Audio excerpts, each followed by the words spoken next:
আজ যে বাংলাকে আমরা দেখি, এই বাংলার জমিতে এমন একদিন এমন এক সময় এসেছিল যখন উন্নয়নের নামে কাঁপতে শুরু করেছিল বাংলার কৃষকদের বুক। ধান ক্ষেতের মাঝখানে দাঁড়িয়ে গিয়েছিল বাংলার শিল্পের স্বপ্ন, আর সেই শিল্পের স্বপ্নের নিচে চাপা পড়ে যাচ্ছিল বাংলার মানুষের জমি, জীবন ও ভবিষ্যৎ। 2006 এবং 2007 এই 2 বছর বাংলার বুকে এমন এক মোড় নেয়, সেই মোড় থেকে ফিরে যাওয়া অসম্ভব ছিল। এই সময় দুটো নাম গোটা বাংলাকে কাঁপিয়ে দিচ্ছিল, এক সিঙ্গুর, দুই নন্দীগ্রাম। এই দুটি নাম শুধু দুটো জায়গার নয়, হয়ে উঠেছিল বাংলার প্রতিরোধের ভাষা, আর শেষ পর্যন্ত একটা দীর্ঘ শাসনের পতনের কারণ। আর আজকের এই গল্প শুরু হয় তারও অনেক আগে থেকে।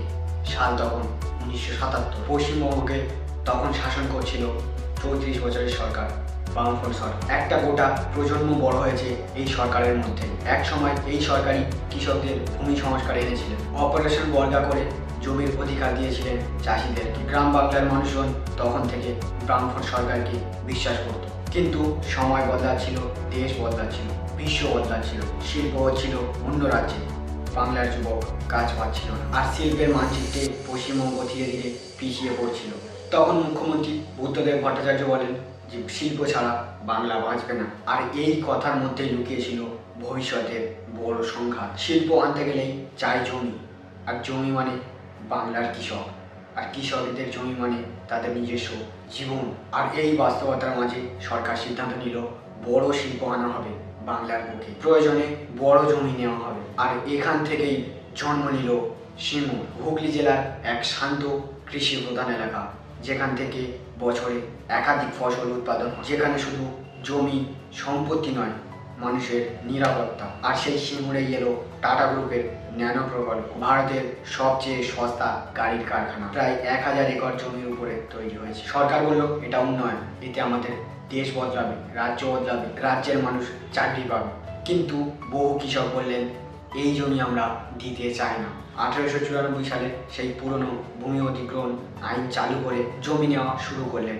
অনেকে ক্ষতিপূরণ নিলেন, অনেকে নিলেন না। গ্রামের মধ্যে বিভাজন শুরু হলো, এক পাশে যারা কারখানার জন্য জমি দিল, আর এক পাশে যারা প্রতিরোধ করলো। ধীরে ধীরে প্রতিবাদ রাস্তায় নামলো, পুলিশ এলো, লাঠিচার্জ হলো, গ্রেপ্তার হলো বহু মানুষ। সিঙ্গুর তখন শুধু একটা শিল্প প্রকল্প হয়ে উঠল না, হয়ে উঠল একটা সরকারের বিরুদ্ধে প্রতিবাদের মঞ্চ। এই সময় রাজনীতির ময়দানে সামনে এলেন মমতা বন্দ্যোপাধ্যায়। তিনি দিন রাত অনশন করেন, লড়াইয়ে রাস্তায় নামেন, আর সিঙ্গুরকে নিয়ে গেলেন জাতীয় রাজনীতির কেন্দ্রে। যত দিন বাড়ছে তত সংঘাত বাড়ছে। পরিস্থিতি এমন জায়গায় এসে পৌঁছেছে যেখানে শিল্পপতি রতন টাটা বললেন এই পরিবেশে কারখানা করা সম্ভব না। 2008 সালে টাটা গ্রুপ চলে গেল সিঙ্গুর ছেড়ে। টাটার কারখানা তৈরি হলো গুজরাটে। বাংলার মাটিতে তখন একটাই প্রশ্ন, এটা কি উন্নয়নের হার, নাকি জোর করে উন্নয়ন চাপিয়ে দেওয়ার ফল? কিন্তু সিঙ্গুর ছিল শুধু একটু শুরু।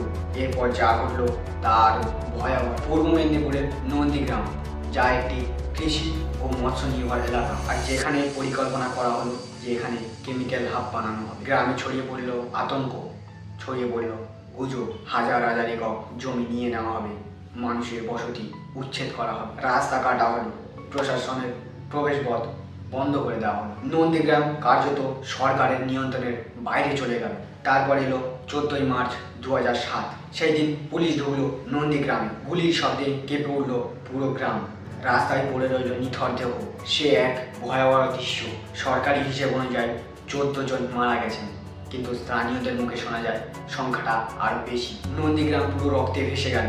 আর এই ঘটনার পরে আর থেমে থাকেনি নন্দীগ্রাম। এরপর বাম সরকারের নৈতিক ভিত পুরোপুরি ভেঙে পড়ল। জাতীয় ও আন্তর্জাতিক স্তরে সমালোচনা শুরু হয়ে গেল। সিঙ্গুর আর নন্দীগ্রাম, এই দুটো নামই বাংলার রাজনীতিতে তৈরি হলো নতুন এক মোড়। 2011 সালের রাজনৈতিক পরিবর্তনের জমি।